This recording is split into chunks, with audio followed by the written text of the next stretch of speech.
চাঁদাবাজির অভিযোগে বিএনপির ভারপ্রাপ্ত চেয়ারম্যান তারেক রহমানের বিরুদ্ধে ৪ মামলা বাতিল করে হাইকোর্টে দেওয়া রায় বহাল রেখেছেন আপিল বিভাগ।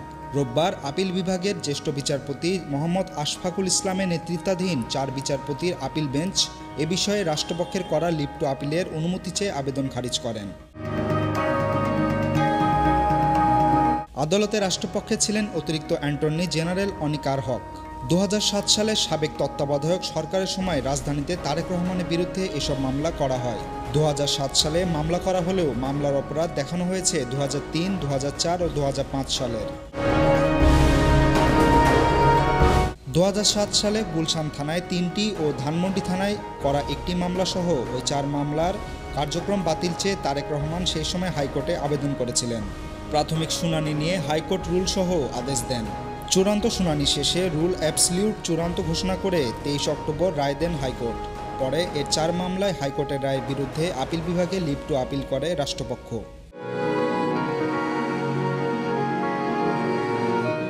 হাইকোর্টের রায়ের দিন ব্যারিস্টার মাহবুব উদ্দিন খোকন বলেছিলেন, এফআইআরে তারেক রহমানের নামই নেই। বারবার তাকে রিমান্ডে নিয়েছে, টর্চার করেছে, অমানবিকভাবে নির্যাতন করেছে। পরে এই ৪টি মামলার কার্যক্রম বাতিল করা হয়।